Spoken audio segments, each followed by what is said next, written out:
আমরা যাচ্ছি মায়াপুরে।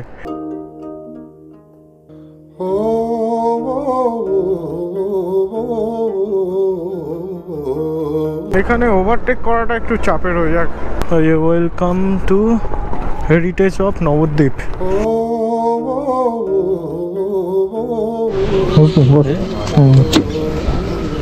গুড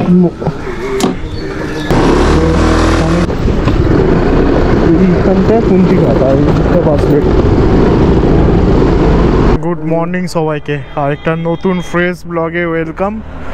এখন বাজে 7:50, আমরা যাচ্ছি মায়াপুরে। আর এই জায়গাটা দেখছো, এটা হচ্ছিল ত্রিবেণীতে, মানে কুন্টিঘাট, ত্রিবেণীর পরে পরে। তো চলো যেতে যেতে কথা বলছি।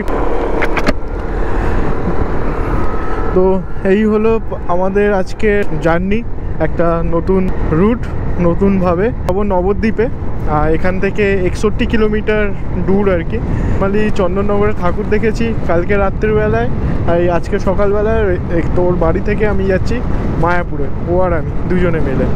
মোটামুটি আমরা আগের বছরও গেছিলাম মায়াপুরে, আর ব্লগ দেওয়া হয়নি সেই সময়, রাস্তার কোনো ভিডিও নেই আর মায়াপুরেরও কোনো ব্লগ নেই। তো সেই কারণে ভাবলাম এইবারে একটা ব্লগ দিই। আর অনেক দিনই ব্লগ করা হয়নি, তোমাদের সাথে আড্ডা মারা হয়নি। এখানে একটা সাইনবোর্ড যেখানে সোজা দেখাচ্ছে জিরাট। এই রাস্তাটা এই সিঙ্গেল ওয়ে রাস্তা, দেখতে গেলে ওই পাশ থেকেও আর কি গাড়ি আসছে, তো একটু সাবধানে গাড়ি চালাতে হবে আমাদের। যাই হোক, গাড়িতে মোটামুটি পেট্রোল আছে, কালকে রাতে ভরেছিলাম। এই রুটটা মোটামুটি কানেক্ট করছে আমাদের ওল্ড দিল্লি রোডটাকে আর আমাদের কল্যাণী এক্সপ্রেসওয়েটাকে। এই দেখো বাঁদিকে কত নার্সারি, এখানে অনেক নার্সারি আছে পরপর। চলো আমরা আমাদের সাবধানে গাড়ি চালাই, চারিদিকে চোখ কান খোলা রেখে।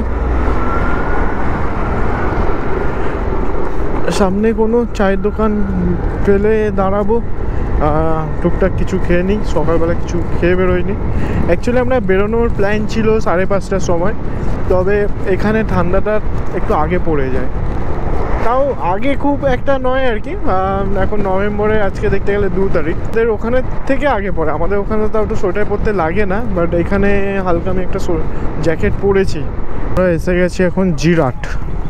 রাস্তাটা খুব সুন্দর লাগে আর কি। 8:01 বাজে এখন।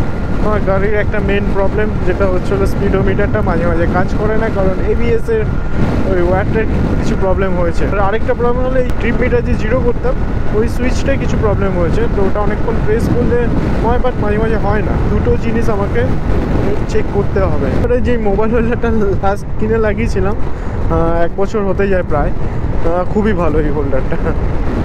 আমি আগেবার রাইনক্সের কিনেছিলাম, ওটার থেকেও বেটার, অনেক ভালো, অনেক ভালো। হ্যাঁ, 200 টাকা নিয়েছিল, বাট কোনোদিনও মোবাইল যতই পটহোস বা যতই হোক, কোনো মোবাইল খোলেও নি, কিচ্ছু হয়নি।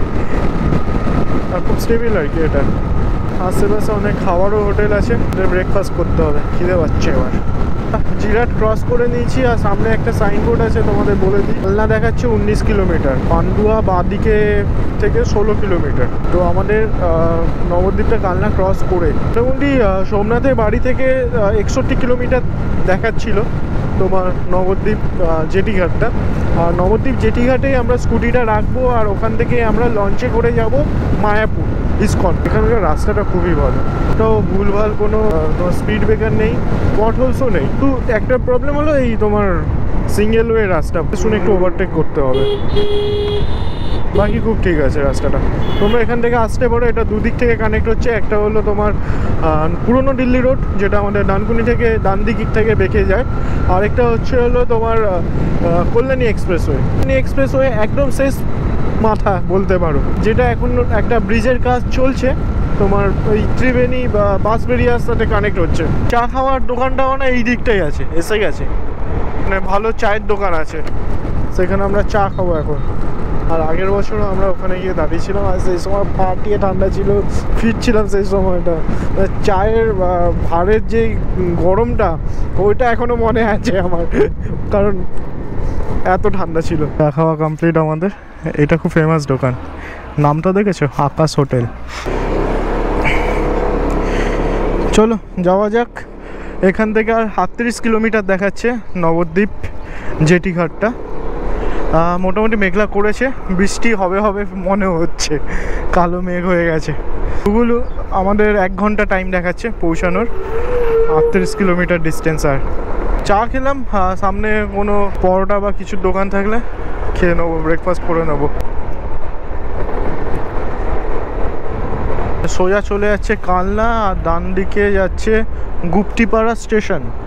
এই গুপ্তিপাড়াতে আমার দিদির কলেজ ছিল, ডিপ্লোমা কলেজ, SMIT, বহুদিন আগে 2009 পাস আউটও। SMIT বিটেক কলেজ, এটা টেকনো ইন্ডিয়ার হয়ে গেছে এখন SMIT। কত লরি দাঁড়িয়ে দেখুন, এই যে মামারা দাঁড় করাচ্ছে।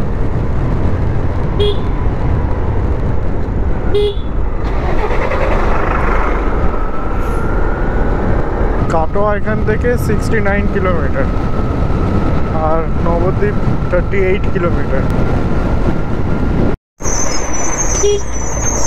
আস্তে আস্তে একটা রেল ক্রসিং করছে, বাদিকে কোনো একটা স্টেশন আছে, জানি না জায়গাটার নাম কি, নসিপুর বলে কোনো একটা জায়গা, স্টেশনটার কি নাম জানি না। যাই হোক, এই জায়গাটা একটু কনজাস্টেড, সামনে গিয়ে আবার ফাঁকা হয়ে যাবে। কৃষক বাজার, কালনা 2 এটা। বাদিকে অঙ্গিকা রেলওয়ে স্টেশন, সামথিং এরকম একটা নাম। এখান থেকে বর্ধমান 60 কিলোমিটার। এতটা রাস্তার পর এখানে একটা সিগন্যাল পেলাম, রামেশ্বরপুর।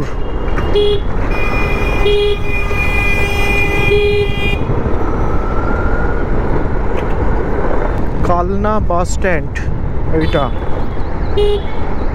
তার মানে আমরা কালনা থেকে যাচ্ছি।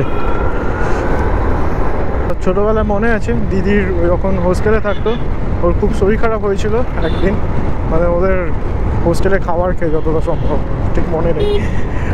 তো এই কালনাতে এসেছিল বাবা মা ওকে নিয়ে আর কি হসপিটালে, রাত্রিবেলায় গাড়ি ঠিক করে ওখান থেকে এখানে আসা। লাস্ট 5-6 কিলোমিটার মোটামুটি মার্কেট এরিয়া পুরোটা। জায়গাটার নাম হলো বাসুদেবপুর। এখানে ওভারটেক করাটা একটু চাপের হয়ে যাক। প্রথমত ওই টোটো আর ভ্যান আছে, তার উপর ওই দিক থেকে গাড়িও আসছে। চলো দেখে দেখে ধীরে ধীরে একটা একটা গাড়ি ক্রস করে করে এগোই। লরির মতন যাক, আমরা এখান থেকে যাই।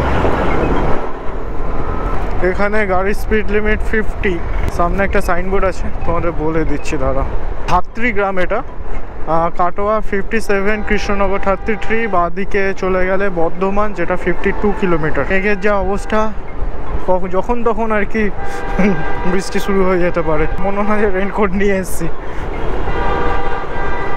ধাত্রী গ্রাম, এখান থেকে সোজা এই বাদিকটা যাচ্ছে বর্ধমান, আমাদের ডান দিক নিতে হবে। আর সামনে নেতাজি সুভাষচন্দ্র বসুর মূর্তি। এই দিক দিয়ে গেলে তোমাদের ম্যাপও লাগবে না, তবে এখানে মাঝে মাঝে বাম্পার চলে আসছে। এবার রাস্তাটা এবার একটু ফাঁকা পাবো। তোমার পুরো কালনা থেকে ধাত্রীগ্রাম অবধি পুরোটাই মার্কেট এরিয়া, আর ভীষণই কনজাস্টেড। এদিক ওদিক টোটো, ভ্যান, লরি সব কিছু পেয়ে যাবে এখান থেকে। এইরকম 32 বিল আমাদের ওই বারাসাতের ওখানে খুব দেখা যায়। চলো, হ্যাঁ জায়গাটা সেরা। এইখানটায় আছে রেল ক্রসিংটা, সেই মনে আছে এখানটা দাঁড়িয়ে আগের বড় ভিডিও করেছিলাম, খুব ভালো জায়গাটা দেখতেও লাগছিল আগের বারেও। মানে এই একটাই রেলকে 2বার ক্রস করলাম, 2বার কি 3বার। তোর বাড়ির ওখান থেকে মাঝে একবার, এই একটা আবার একটা ক্রস আছে ওই পাশে, মানে লাইনটাকে খালি ক্রিস ক্রস করে যাচ্ছে আমরা। সেরা লাগছে, আর ওয়েদারটাও সেরা। বাঁদিকে দেখো,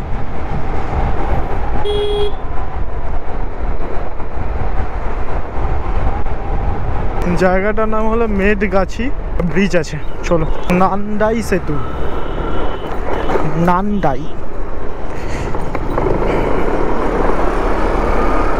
এখানকার নদীগুলো বেশ ভালো লাগে না, মানে ছোট ছোট খাল টাইপের দেখতে আর কি। আর নৌকাগুলো সে ডোঙরওয়ালা নৌকা টাইপের, ছোট ছোট ডিঙি টাইপের। রেল লাইন গেছে ওই সাইড। একদম রোদ গায়েব হয়ে গেল। যখন চা খাচ্ছিলাম কত রৌদ্র ছিল, মানে দেখতে গেলে ওখান থেকে বেরিয়েই 10 মিনিটের মধ্যে ওয়েদার চেঞ্জ। নিতিন গাডকারি गन्ने का जूस बेच रहा है, गन्ने का जूस से इथेनॉल निकल रहा है। জায়গাটার নাম হলো সমুদ্রগড় বাজার, আর ফিলটাও সমুদ্রের মতনই লাগছে। সমুদ্রগড়ে এসে আমরা সমুদ্রের ফিল নিচ্ছি। চলো, সময় এখন 9:04 আর সোজা সাইনবোর্ডে দেখাচ্ছে সিউড়ি 121 কিলোমিটার, আর কীরনাহার হলো 80 কিলোমিটার, আর বাঁ দিকে বর্ধমান 60 কিলোমিটার। বর্ধমান অনেকক্ষণ ধরে 60 কিলোমিটার দেখাচ্ছে। এখানে কী ব্যাপার, ঘুরে ঘুরে যাচ্ছি নাকি বর্ধমানের চারিদিকে? আর কালনাটাও তো বর্ধমান ডিস্ট্রিক্টের মধ্যেই পড়ে। হাট বসেছে এখানে, কিলোমিটার লেখা আছে বলে দিচ্ছি তোমাদের। কাটোয়া 40 কিলোমিটার, ডান দিকে নবদ্বীপ 2 কিলোমিটার, আর ডান দিকেই আর কি 18 কিলোমিটারে তোমার কৃষ্ণনগর। তার মানে আমাদের এই সামনের মোড়টা থেকে যেতে হবে। কি হেমাদপুর বা সামথিং কিছু নাম জায়গাটা, দিকে যাই।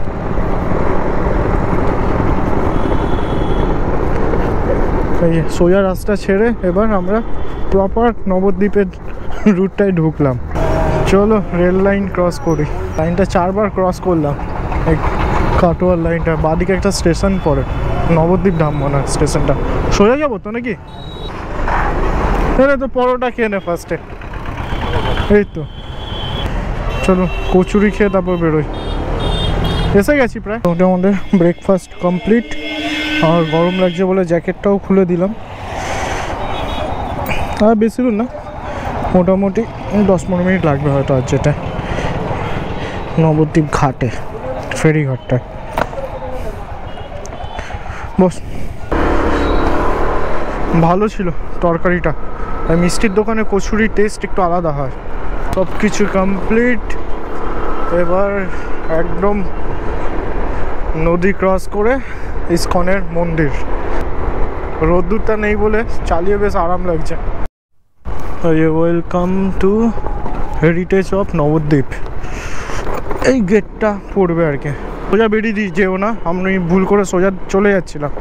গুগল ম্যাপটা অন করে নেবে এই দিক থেকে যারা যাবে। আমাদের বাঁ দিক যেতে হবে। চলো, এই লোকাল এরিয়া এবার ঢুকে গেলাম।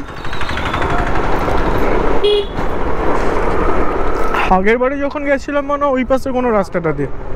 হ্যাঁ আচ্ছা, আর এই দিক থেকে তো ঢুকিনি আগেরবারে। এইটা বাগনাপাড়া থেকে যাচ্ছে, এটা নবদ্বীপ থেকে যাচ্ছি। মানে নবদ্বীপের বড় স্টেশন এটা, ওটা হলো একদম সোজা রাস্তা। মেন বাগনাপাড়াটাই মেন। আচ্ছা, কত মন্দির এখানে।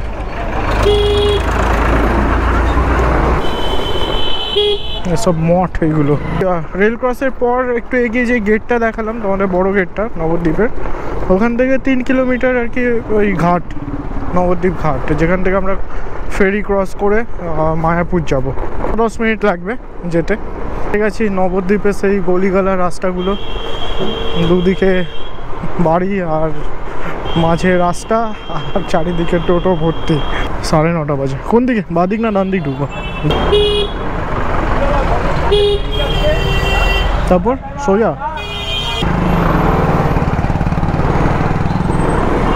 গাড়ি স্ট্যান্ড দেখি একটা, যেখানে স্কুটিটা রাখবো। হ্যাঁ বস, ওই লঞ্চ ঘাটের একদম সামনে একটা গাড়ি রাখার জায়গা ছিল। হ্যাঁ এখন চায়ের দোকানে চা খাই কাছে তো চা হয়ে যাবে। এখানে রেখে মোটামুটি গাড়ি রেখে দিয়েছি আমরা। এই এখন লঞ্চ ধরতে যাচ্ছি। এই হচ্ছে লঞ্চ ঘাট। 10 টাকা করে টিকিট নিল। এই আমরা যাচ্ছি এখন ভেসেলে উঠতে। ওই দেখো মা ইসকনের মন্দিরটা দেখা যাচ্ছে ওইদিকে।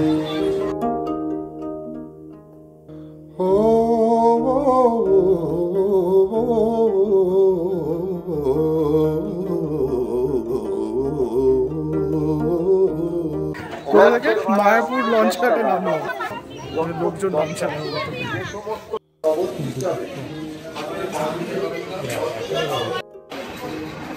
পিছনে বাস স্ট্যান্ড, আর আমরা হেঁটে যাচ্ছি মন্দিরের দিকে।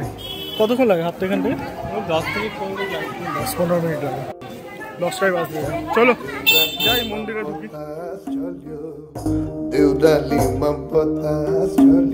আমরা মন্দিরে ঢুকছি এখন 10:30 বাজে।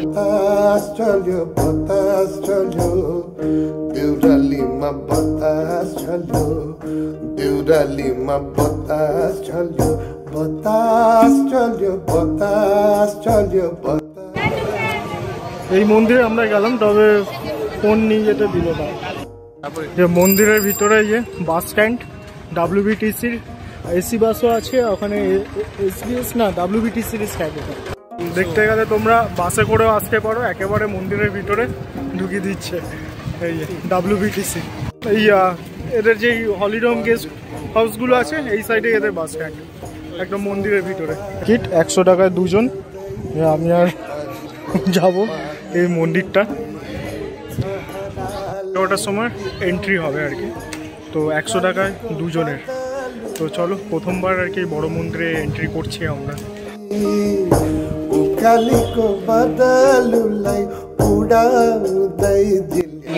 कोशिश कर रहे हैं 2037 का फास्ट ट्रैकिंग की तैयारी कर रहे हैं। भगवान में कोई भागवतम के अनुसार ये सारे लीला यहाँ पर वर्णन किए जाएंगे।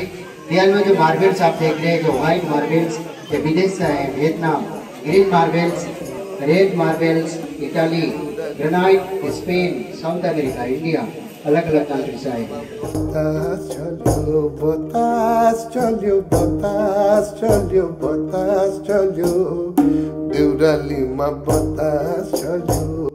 আন্ডার কনস্ট্রাকশনে আছে মন্দিরটা, দেখতে পাচ্ছ কাজ চলছে। জাস্ট কোথায় কি স্থাপনা হবে সেটাই আমাদেরকে বোঝাচ্ছে। মানে ওই পাশে যেই মন্দিরটা আছে যেখানে এখন ফোন নিয়ে ঢুকতে দেয় না, সেই জায়গাটা এটা অ্যালাউ করেছে কারণ যাতে অ্যাডভার্টাইজমেন্ট হয়। ওটাই 50 টাকা করে পার হেড দেখতে গেলে। আর এই আন্ডার কনস্ট্রাকশনে বিল্ডিংটা দেখে যেতে পারো। আর কোনো ঠাকুর বা কিছুই নেই, জাস্ট কীভাবে কাজ চলছে বিল্ডিংটা, কোথায় কোন ঠাকুর স্থাপন হবে সেইগুলোই এখানে বোঝাচ্ছে আর কি। বিশাল বড়, দেখে মনে হচ্ছে পুরো শপিং মলের কনস্ট্রাকশন চলছে। এই দিকে লিফট, ওই দিকে র্যাম্প, আলাদাই।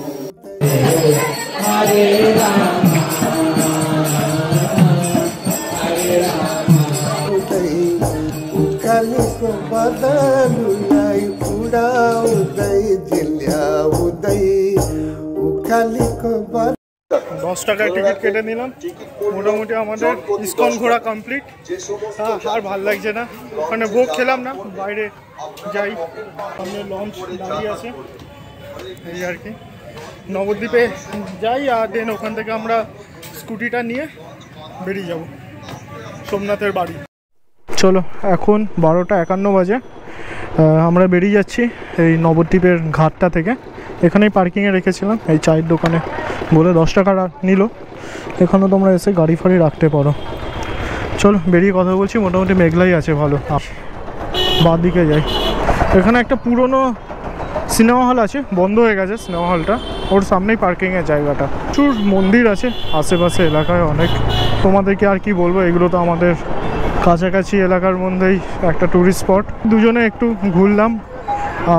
নর্মালি যেই মন্দিরটা এখন ওই রাধাকৃষ্ণের মূর্তি আছে, যেখানে আরতি হয়, সেখানে তো ফোন অ্যালাউ করে না, তো এই জন্য ভিডিও বা ফটো কিছু তুলতে পারিনি। তো ওই ঠাকুরগুলোই, মূর্তিগুলোই ওই নতুন মন্দিরে প্রতিষ্ঠা হবে, এখনও অনেক দেরি ওটা শুরু হতে। 50 টাকা করে টিকিট নেয় পার হেড। ওই টিকিট নিয়েই তোমাদের দেখাবে, গাইড একটা আছে। মন্দিরের ভিতরে কিছুই নেই আর কি, এখনও কিছু বসেনি, এখনও কাজ চলছে।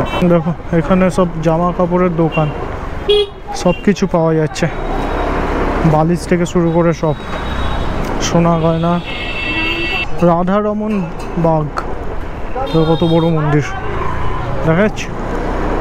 এই নবদ্বীপে গলিগালা থেকে বেরোনোটাই অনেক কষ্টকর, এত ছোট ছোট গলি আর সব একই রকমই দেখতে। বললাম এই মেন গেট, টাটা নবদ্বীপ ধাম, টুয়ার্ডস বাড়ি। আর এই রাস্তাটা শান্তিপুরের দিকে আছে, ওটাই মনে হয় ব্রিজটা যাচ্ছে না। ওখান থেকে ওই লাল দই কিনে নিই দোকানটা থেকে। আচ্ছা, কত করে নিল? 200 টাকা কিলো, 550 করে আছে। 200 টাকা কিলো, মানে 100 টাকা করে নেবে। 10 টাকা করে দেয়, 550। আচ্ছা, 500 ভাড়া রাখিনি এরা। 500ই ভাড়া এদিক ওদিক করে, ঠিক আছে। এখানে আসলে তো এটাই কেনা হয় আর কি আগে, এটা এখানকার স্পেশাল। ওই নবদ্বীপের ঘাট থেকেও নিতে পারতাম, বাট ওখানে অনেক ভিড় জায়গাটায়। তো এখানে মিষ্টির দোকানটা তখন ব্রেকফাস্ট করেছিলাম আর কি, তো ওখান থেকেই কিনলাম। ও ভলভোর কি বড় ট্রাক, সেরা। চলো, এই রেল ক্রসিং, এটাকে আরও 3 বার ক্রস করতে হবে। তো এখান থেকে একটা নদী গেছে, ছোট খালের মতন। মেন রোডে উঠে পড়লাম, বাঁ দিকে কালনা, ডান দিকে কাটোয়া। আমরা যাব বাঁ দিকে। এই গাড়িটা খুব রাফ চালাচ্ছে, পিছনে ভঁ ভঁ করে হর্ন বাজি আসছিল। হাফ ট্যাঙ্কি তেল আছে, এখন তো তেল লাগবে না, বাড়ি অবধি পৌঁছে যাবো। তো এই 60 কিলোমিটারের মতন, 1 ঘন্টা 40 মিনিটের মতন টাইম লাগবে। ওখানে 1:09 বাজে, মোটামুটি 3টের মধ্যে ওর বাড়ি পৌঁছে যাওয়ার চেষ্টা করব। তাড়াহুড়ো নেই, ধীরে ধীরে যাব। এখানে আগের বছর আমরা আখের রস খেয়েছিলাম, আর এখান থেকে আমরা পলিউশন পেপারটা বার করেছিলাম। আখ আছে ওনার কাছে? হ্যাঁ আছে। আখের রস খাওয়া কমপ্লিট, আর গাড়ি পলিউশনও করিয়ে নিলাম। এখানে 80 টাকা নিল। আগের বছরও এখান থেকে পলিউশন করিয়েছিলাম, এই বছরও করলাম। আগের বছরে করেছি 60 ডিসেম্বর, ওই জন্য মনে আছে ইসকন কবে এসেছিলাম। যাই হোক, 1:26 বাজে এখন। এবার যাই সিধে বাড়ির দিকে। বাড়ি মানে সোমনাথে বাড়ি যাব। এটা হলো নিমতলা বাজার। 1:31 বাজে। 20 টাকা করে নিল আখের রস। এই ব্রিজটা নান্দাই সেতু, ব্রিজের আগে কত বড় বড় বাম্পার। তোবার রেলগেট ক্রস করলাম, একটা রেলগেটও দাঁড়াইনি আমরা। এইবারে ভাগ্যটা ভালো আমাদের। হ্যাঁ, কি রোড বানাচ্ছে নাকি লাইনের উপর? 3 বার ক্রস করলাম, মানে ফেরার টাইমটা। এ আছে সাইনবোর্ড আছে, তোমাদের বলে দিই কোনটা কি কিলোমিটার। ডানকুনি দেখাচ্ছে 75, কলকাতা 87, ব্যান্ডেল 40। তার মানে আমাদের যেতে এখনও 30 কিলোমিটারের মতো। প্রথমত সকালের দিকে একটু রোদ উঠেছিল, তারপরে আর তেমন রোদ নেই রাস্তায়। নেই মানে একদমই নেই রোদ। তো 37 বাজে, জিরাট ক্রস করছি আমরা। ডান দিকে ঢুকে এই আমাদের মায়াপুর ট্রিপ কমপ্লিট। তো এখানেই ব্লগ এন্ড করে দিচ্ছি, কারণ এই সামনে ওর বাড়ি। আর একটু ফ্রেশ হয়ে, আর 3টো প্রায় বেজে গেছে। টুকটাক খেতে খেতে আর লাঞ্চ করা হয়নি আমাদের। তো দেখা হচ্ছে সামনের ব্লগে। যারা নতুন তারা সাবস্ক্রাইব করে দিও, আর যারা পুরনো তারা একটা কমেন্ট বা লাইক করে দাও যদি ভালো লেগে থাকে ব্লগটা। অনেক দিন পর ভিডিও আসলো চ্যানেলে। তো বাই, দেখা হচ্ছে নেক্সট ব্লগে। Stay tune.